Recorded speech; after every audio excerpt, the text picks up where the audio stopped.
It's now time for our usual end of the show with the sports and showbiz. We've got Aidan McGee and Hayley Palmer. How you doing?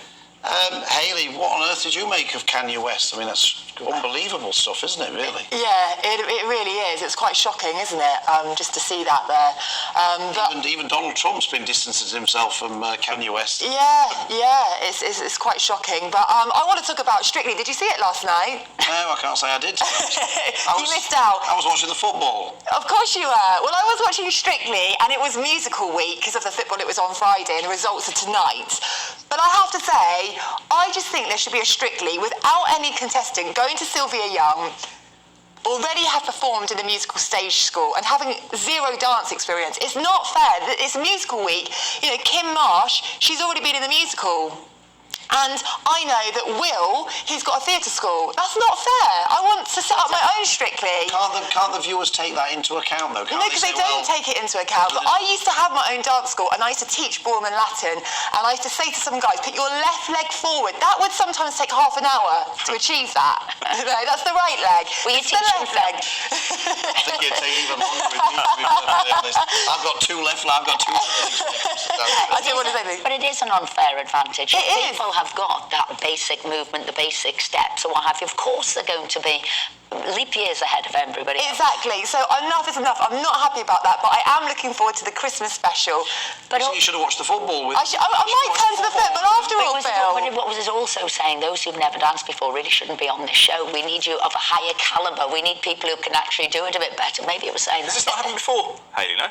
Yeah, it's happened years and years. I feel like it's got more like magnified recently because I was looking up who was in the final. I was looking up their experience, and it's just not fair. They're all performers. Oh yeah, I'm an actress. Yeah, but you've got dance experience. Yeah. If you've got dance experience, it's not She's fair. a tough judge.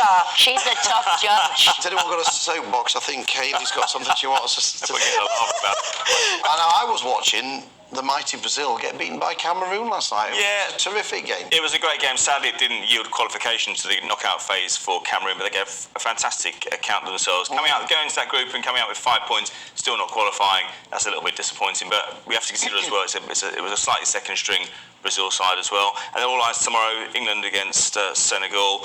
Too many people are looking ahead to the quarterfinals. It's a classic English thing of writing off this team, and they are the champions of Africa. They've got some outstanding players. I mean, even without Sadio Mane, who played for Liverpool for the last 5-6 years or so, they've gone out of the group stage, so they've come through the group stage relatively comfortably on 6 points, and they're going to be a hell of an opposition for England tomorrow night. So it's the knockout. Going to win. It's the knockout stage, isn't it? Knockout stage, yes. So the knockout stage begins tonight. So we're talking Holland v USA. Games, if it's a draw, you go then to extra time, and then penalties. This is when it gets serious. And then England yeah. Well, so England going to win. Well, yes, I think they will. There we go. We had. But we can't play them with a game of athleticism and trying to strong arm them. We've got to play them at football. And that's what I mean by that. Is the most obvious thing I've ever heard anybody ever say in my life. We've got to beat them at football. Yeah, we have got to play. When I say they've got to keep the ball on the deck, play around them, use the players that we've got. And I think any number of players. What are you looking at me for? You think you're looking at me as if it's saying, "Hey, they're talking nonsense." You'd probably do a better job than Gareth Southgate. Yeah, possibly. You're going to say do a better job on Strictly. So, your friend and ours, friend of the show, Chesney Hawkes, England mascot. Yeah. Honestly, we need Chesney at every single game. That's the law from now on, because he came on, sang the one and only, and then they went on to score 2 goals, and it's all thanks to Chesney, in my opinion. So we are delighted with that. 3 goals. 3 goals. 2 straight away, and then 1 later. It was 3. He's not claiming the 3rd one, just those 2 goals. But I know he's a West Ham fan. I know he loves his football, and good on Ches. I'm thinking if he made England come back and win, what I'm wondering is, can that make, I don't know, Chesney come back, be number 1? Definitely. Yes, Chesney, you've got to do this. I know he watches the show. I know he's at Butlins, I think, this weekend, and he's flying back out. So go on, Ches. Number 1. We need him, and the boxing. Yeah, that's right. Derek Chisora fighting against Tyson Fury this evening. Not the fight everyone wanted to see, but Tyson Fury gave a very poignant interview yesterday saying that he needed this fight, not for the money or anything like that, but because he's got nothing else in his life. He's got no purpose. It's affecting his mental health. And he came out of that last fight about 8-9 months ago with Dillian White, having beaten him quite comfortably. And he said, what do I do now? And so he needed that fight, and then Chisora was the most obvious candidate around. So they're fighting tonight at Tottenham Hotspur, full house. Very rare that we get an outdoor boxing match in December. As Gareth A. Davis, our boxing expert, said this morning, he said that we're going to need to wrap up with a woolly hat and scarf tonight. I can hardly keep up with things. I thought he was giving up. I thought he was going to he stop. says that all the time, but he actually says he was genuine last time, but he said he realised he couldn't. Wasn't that far long ago that he was giving up? He's given up about 10 times in his career, but our boxers often do that. But this time he actually meant it, but he said the reason it looks hollow is because he's come back, but he realised he needs boxing. He's only 34.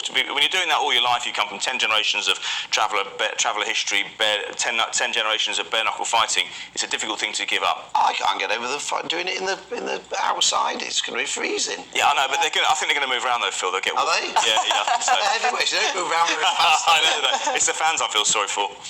Well, I'll sooner be the fans than in the ring. Coronation Street. Yes, apparently they've got a new set. I don't know if you're Corrie fans. I do love a little bit of double Corrie on a Friday night. But I'm not sure about this new set, because for me, I like the old school feel. I went to the original in 1991 at Granada. Oh, here we go, name dropping. And I looked through the letterbox, and it's just a fascia. It's just a fascia, isn't it? Not like Brookside, which was filmed on location. Is this a new Rover's Return? They've got a dessert shop, bakery, pound store, charity shop, takeaway, and pawnbrokers. So I'm not sure. I think the charm is that it is old-fashioned, and that's that makes me happy. What happened to the cabin? Well, yeah, it's going, I think. Is it? Oh, Wow. really? That's Yeah. competition right Yeah. here, right now. Keep the cabin. I know. So, I mean, I don't know how many years Coronation Street has been running, but a long, long time. It's been going for 61 years. Oh, you're a Corrie fan, Not Aidan. really, Is that but something you're not telling us? It was 30 years when I went in 1991, so I've just done some basic arithmetic and worked out 61. I mean, He's a mile of use. he's on top form today, isn't I'm he? in the pub quiz team. See, you thought he was out there, Mr. Nightclub, this, that, the other. No, he isn't. He's at home watching Corrie. He loves I'm more like Jack Duckworth these days. Do you want to say anything? Both very much indeed fantastic for you to be with us yet again. Look, that's it from us today. We've had such a fun show. Don't go anywhere, because next is Alistair Stewart and friends.